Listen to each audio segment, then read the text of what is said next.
This video is just gonna be a disaster, but this is how it is for everyone else. Like, wow, periods are really easy. I have almost no memory of about 3 years of my life. After I get it adjusted, I can't walk straight. I love it. You know, life is so amazing and so hard at the same time. Hello my friends, Aimee Esther here, and in today's video, I want to share with you my July health update. I've tried to film this video so many times. It's been a disaster and I just cannot get to it. So here we are in this really terrible background, very bland and nothing exciting. I got my little one here with me, just playing next to me, probably making noises and all the things. And we're just gonna try to do this because it's been a disaster so far. So I have so much to share with you. If you're new here, I'm Aimee Esther and I make videos about life with chronic illness here on YouTube. Every month I like to sit down and share with you my personal health update, what's going on for me personally, because it's hard to keep up on everything and do my regular content, all of that, because so many things happen every single month in my health. It's just always changing. And I missed 1 month, you guys. I did not film my June update because I was in the middle of moving, which we'll get to that in just a minute, and so much has happened, and like I really should have done one because just an insane amount of things. So I'm gonna try to fly through this. I know myself and I'm probably gonna talk too much, but I have some notes here. I'm gonna try to just hit my bullet points, try not to go into too much detail, and then if you want more detail on anything I talk about today, let me know in the comments below. And I will go into more detail on each of those things in a further video. Really, I'm an open book, you guys. I'm happy to tell you anything and everything. I always tell you too much, so you know you can ask me any question you want. Oh man, I'm already out of breath. So, okay, you guys, this is gonna be fun. Let's just get going, and hopefully I can speed run this video.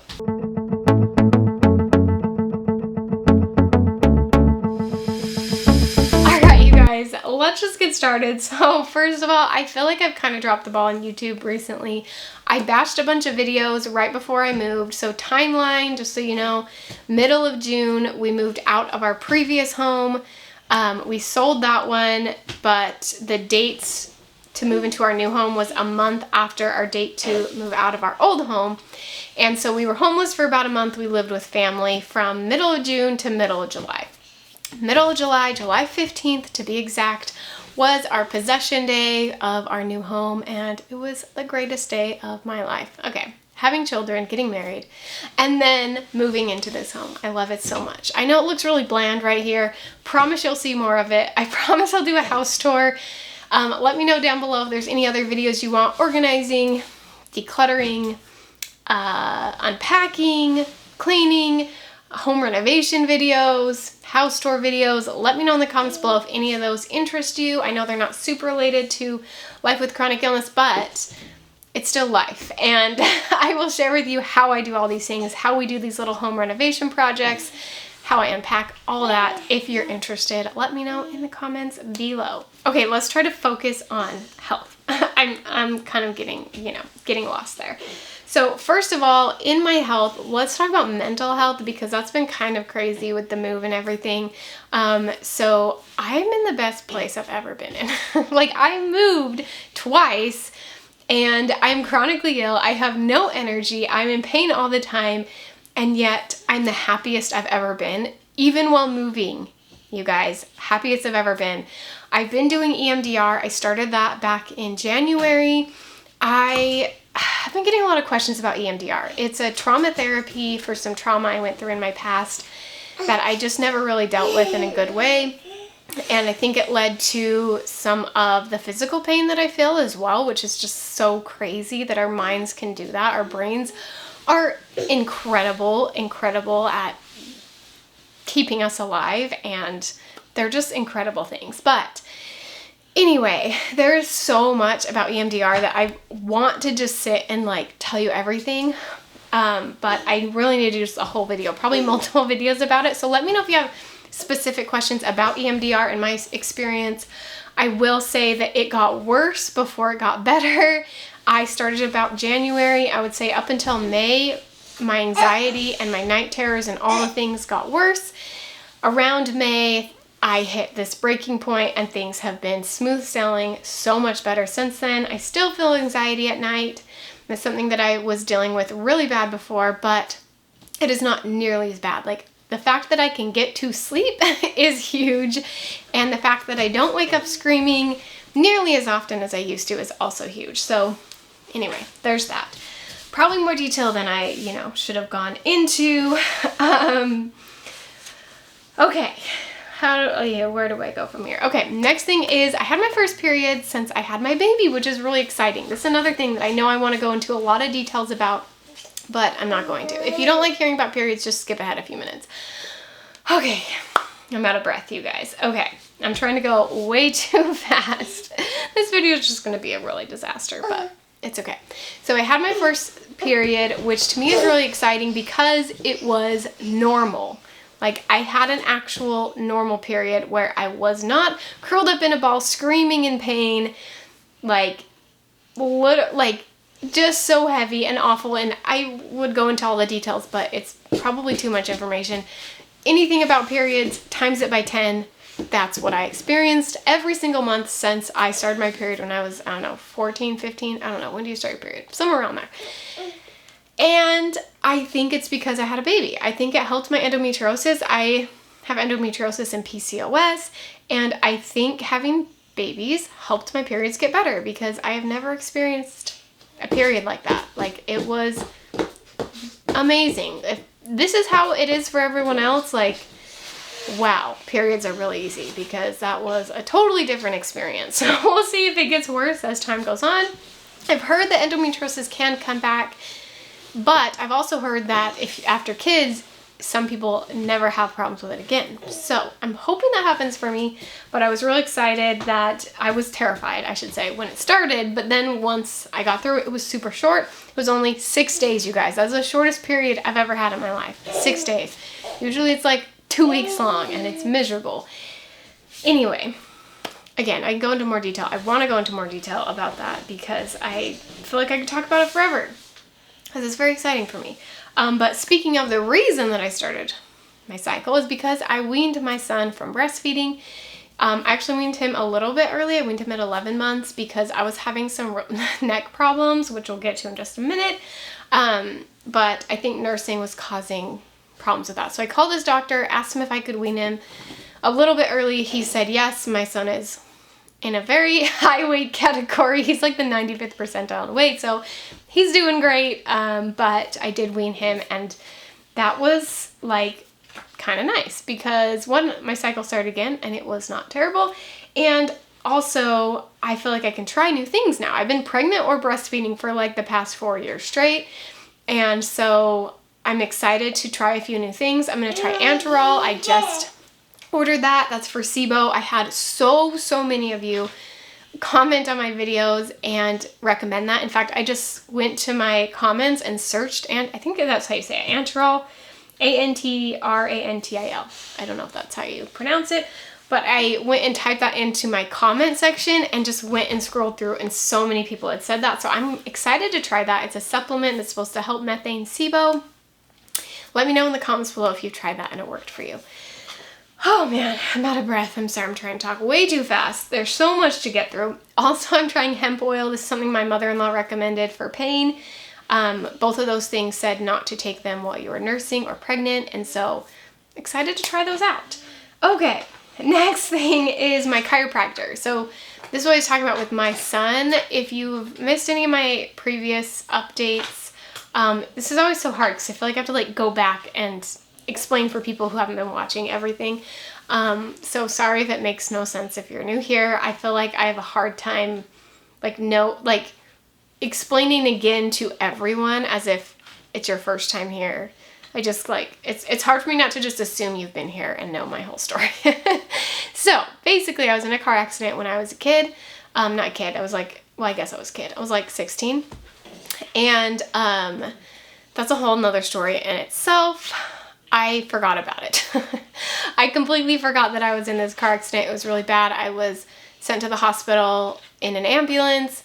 I was going through the EMDR that I'm doing for my trauma.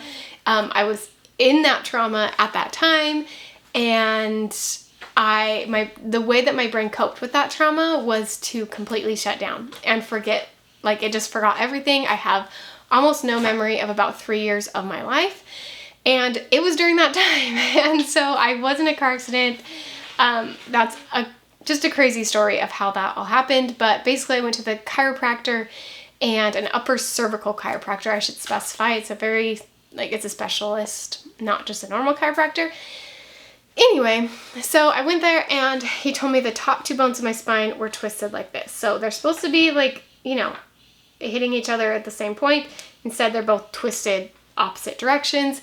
And he told me that only happens if you have been in an accident, like a severe accident. And it was probably a couple weeks of him telling me this, like, you had to have been in an accident, Aimee. I've never seen this happen just from normal life.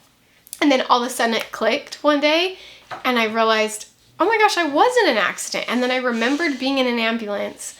And that's like all I remember of the experience was the accident, being in an ambulance. And I remember cutting one of my shirts because I had a seatbelt burn here. Like cutting one of my shirts for the few days after I was recovering.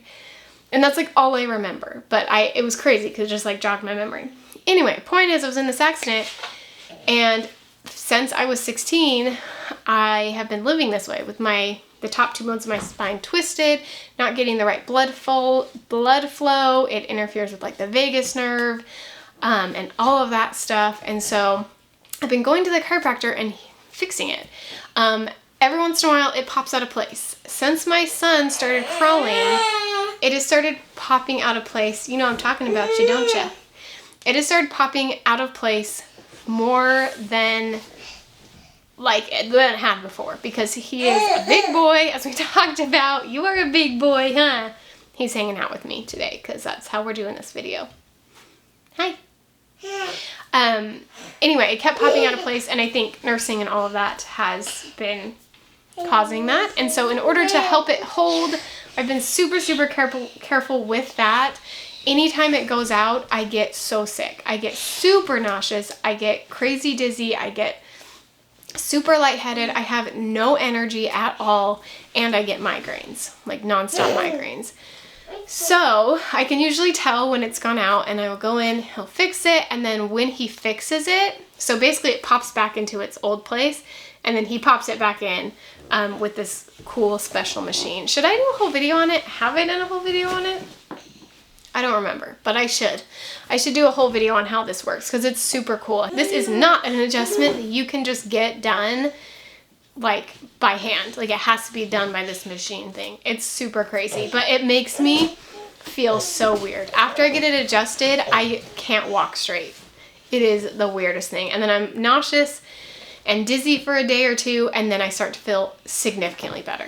And I have more energy and less migraines. It's super weird. We should go into more detail in another video. But basically, I weaned my baby because of that. And luckily we made it. We did pretty good. We made it to 11 months, which wasn't bad.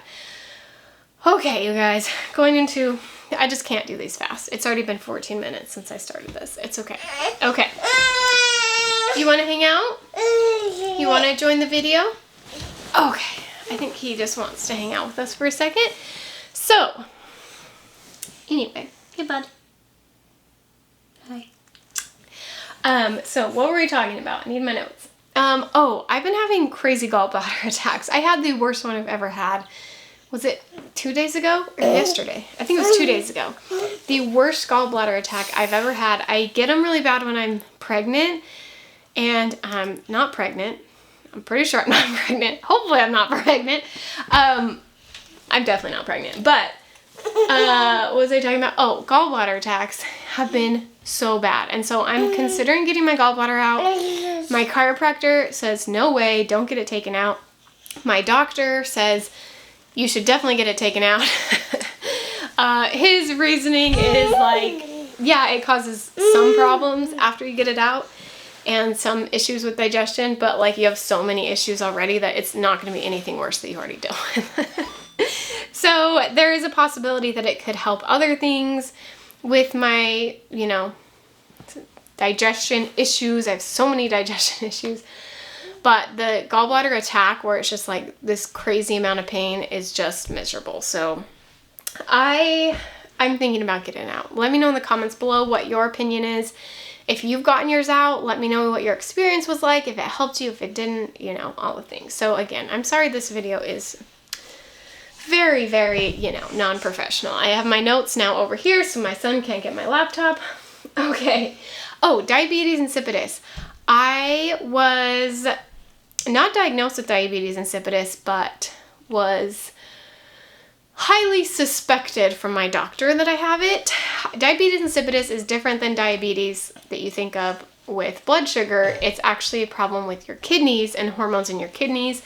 Basically what happens, as far as I understand it, is there's an issue with the kidney hormone that tells your body to stop urinating. So you get dehydrated really fast. So for example, if me and you both stopped drinking water for a whole day, you would stop peeing, I would keep going, and I'd get dehydrated super fast, because even if if I have this, I should say, someone with diabetes insipidus, even if they keep drinking water, they keep urinating, or sorry, backwards. Even if they stop drinking water, they keep urinating, and so, they just, yeah, did that make sense? They get dehydrated really fast. So I am always thirsty. 90% of my life, 95, 98. I don't remember last time I didn't feel like extreme thirst, where I'm like seriously so thirsty. Right now I could feel like I could drink a gallon of water, but then, you know, my stomach can only handle so much because my stomach does not like water. So it hurts so bad every time I drink water. Anyway, I'm super thirsty all the time. I also have to go to the bathroom like 3 times a night, I swear. And yeah, it's just weird. And so my doctor thinks I have that. The reason I'm bringing that up today is because now that I'm done nursing, we can officially test me for it. So the test, basically they take me to the hospital, they dehydrate me, and then they see if I keep going to the bathroom. So yeah, they can't do that while you're pregnant or nursing because, you know, you don't want to get dehydrated with either of those things, or you'll, you know, cause problems to your baby. So we originally started down this path when I was pregnant. So it's been over a year now since I've talked to my doctor about it. But yeah, that's kind of where we're at. And I called my endocrinologist so that we could get that test done. And he's like, yeah, great, but I don't have any openings until September, and I want to see you again since it's been so long before we get that test done. So I have to wait till September to even go see my doctor, and then we have to schedule the appointment to get it tested. But we'll see. Maybe it's just, sorry, my baby is playing with this book and it's crazy. Maybe it was just POTS. I don't know. You guys let me know with POTS. Do you guys get super thirsty? Do you feel like you're going to have to pee all the time? Is that just me, or I don't know. Even if I don't take salt pills, I still feel so thirsty all the time. And then if I take salt pills, then I get like insanely thirsty, and it's super weird. I don't know. Okay. I think that's everything, because the last notes were about mental health, and I already talked about that. We started that. So, super informal video, just chilling on my rocking chair while my baby rips apart a book. But that was my month, you guys. That was July and some of June. I'm sure more things happened in June that I just can't remember. But life's been crazy and amazing, as it always is. I love it. You know, life is so amazing and so hard at the same time. That's the way I like to look at it. Like, why can't I be both? Everyone, if they're like, my life is so hard, it's like, yeah, and it's also amazing, right? Anyway, sorry, that was just my little life coaching tip for the day. Speaking of life coaching, you guys, I have been coaching so many of you, and it's been amazing. Seriously, I can't believe how many of you are trusting me to be your life coach. It's so fun. It's the greatest job in the world. If you're looking for a coach and you suffer from chronic illness and you need someone to help you navigate life and how to manage your brain when you are in pain all the time, I got you. So there is a link in the description below where you can get a free consultation with me, talk to me for free, see if I'm the right fit for you. So yeah, do that, and I promise I'll get some better content out soon, you guys, and not have this boring background. But thanks for joining me today. Thanks for being here for this crazy video. I'm super thirsty, so I'm gonna go drink some water, and I'll see you in my next video.